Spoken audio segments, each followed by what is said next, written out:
The support for the Albanese government has fallen, according to the latest Newspoll. Labor's primary vote has dropped to 32%, while support for the coalition has increased to 39%.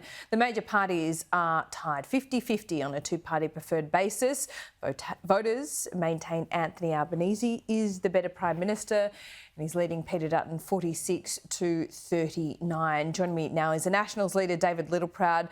David, looking at these numbers, I mean, it's still a lock. And I think what should concern both you and Labor is that it's looking like a minority government is most likely, and that's a Labor minority. Oh, look, we haven't given up on the fact that we can still govern in our own right. I think the fact that we've been able to get us to such a competitive position in 2 years of an Albanese government shows the consistency and discipline that Peter Dutton and I brought to the leadership of the National and Liberal Party. And I think there's still 8 months till the federal election. Our intention is to win the next federal election in our own right.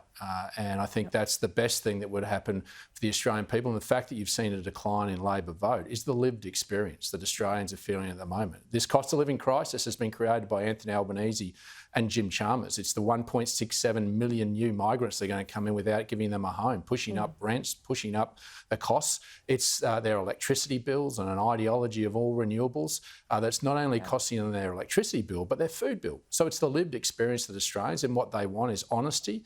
And Peter Dutton and I are going to look Australians in the eye, and we're going to tell you how we're going to fix it, and we're going to get on with the job, and we're going to do it. Well, looking at the numbers, sure, you have got into a competitive position on these numbers, but when I look around the country, you need to win seats.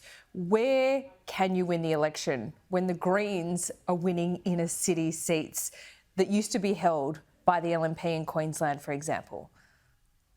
Well, that's a great example. I think we are competitive in Queensland. I think the lived experience of what's happened in Queensland is bringing people back to the National and Liberal Party. I think those Green seats, particularly Brisbane and Ryan, are vulnerable for the Greens because they're seeing what's happening under this ideology. I think also the Teal seats, they're seeing that the pain that's there, the ideology that was sold, has been lost, and they're feeling the pain of that. And we've sent the most privileged politicians in the country to represent these electorates, these Teal electorates.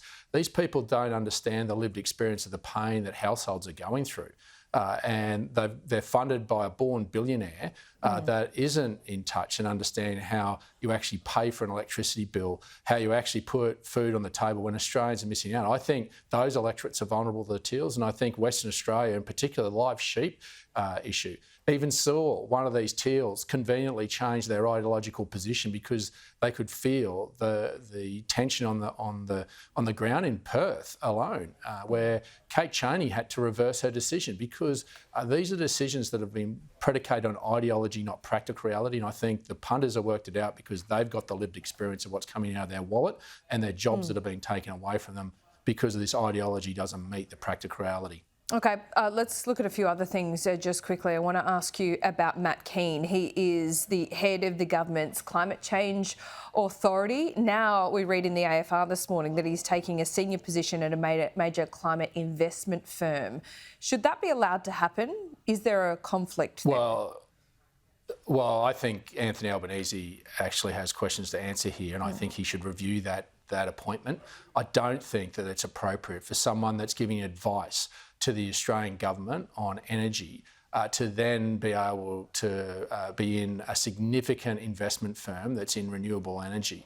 There would be a perceived conflict of interest that needs to be transparent in looking through that. And the Prime Minister should be transparent, and he should review the appointment of Matt Keane to that position.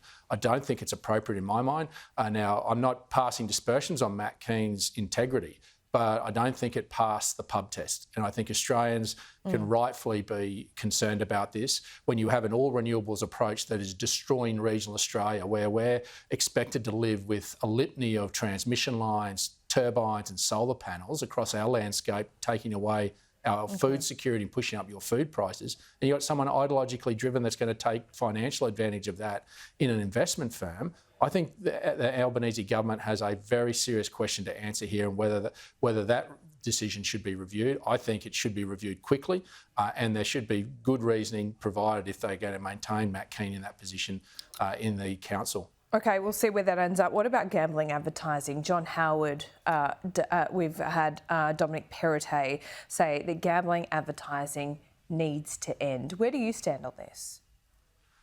Well, I've been clear on this for some time, over 18 months. I think it's offensive. I've got 3 young boys that I watch football with, and to sit there and to have someone shove odds down our throats about who's going to win a game of football rather than it being family time, I think they've gone too far, and they've created this under their own volition, and there needs to be some sensible policy put in place. We're going to work with the government when they announce all their policy details, but we've already come out and said there should be a ban an hour before sporting events and an hour after.